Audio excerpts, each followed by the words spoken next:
Welcome to our video on ethical web scraping. In the last video, we saw that you can use Selenium to automate the browser to load and interact with websites. We also see we can do this very quickly. By not being responsible with your web scrapers, our script can be harmful, and this leads us to a point where we should discuss the ethics of web scraping. In this video, we're going to discuss why it's important to be mindful of the workload that your web scraper is putting on a website. We will discuss the possible consequences of web scraping irresponsibly, and we will touch on how to mitigate your web scraper's harm and alternative solutions to web scraping.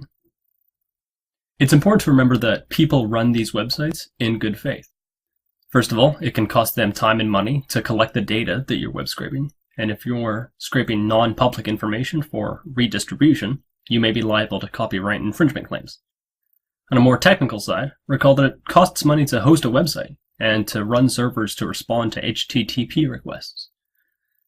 In our previous example, we only went through 3 pages, but Reddit was forced to serve far more data than it expects from a typical user. Imagine if we had decided to run our script across the first 100 pages. This would be an aggressive scraper, and we would be imposing an irresponsibly large workload on the website servers and could disrupt their business.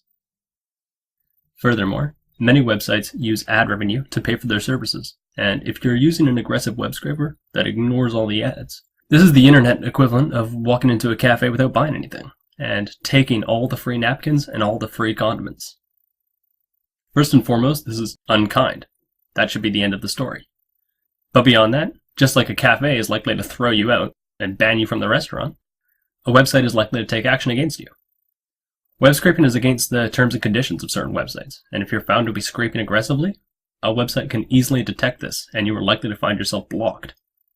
If not blocked completely, a website may detect heavy traffic and confront you with CAPTCHAs. This ostensibly stands for Completely Automated Public Turing Test to Tell a Computer and Humans Apart. It's extremely unlikely that you'll be able to circumvent one of these, and it'll probably just break your script.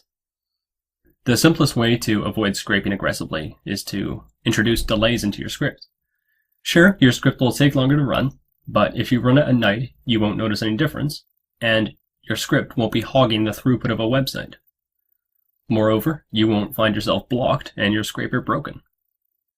It's also a good idea to run your script at off-peak hours when the website is experiencing lower traffic, such as nights or weekends. And before you even write your script, search the website's terms and conditions for words like scrape, scraping, mine, mining, extract, extracting, and so on. If you are unsure, there's no harm in contacting a website's administrator or webmaster.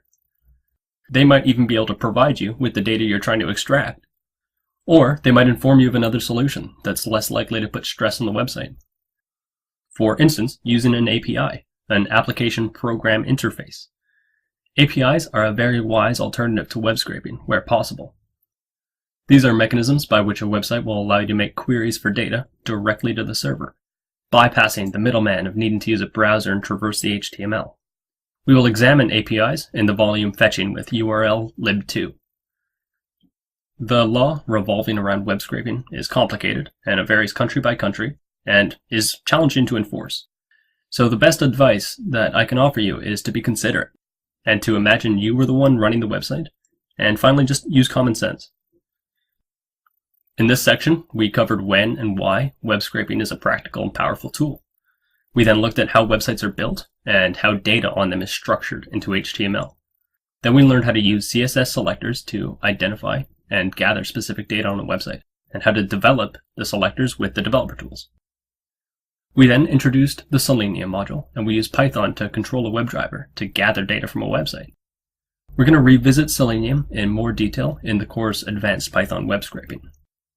And finally, we discussed some strategies to web scrape responsibly and ethically.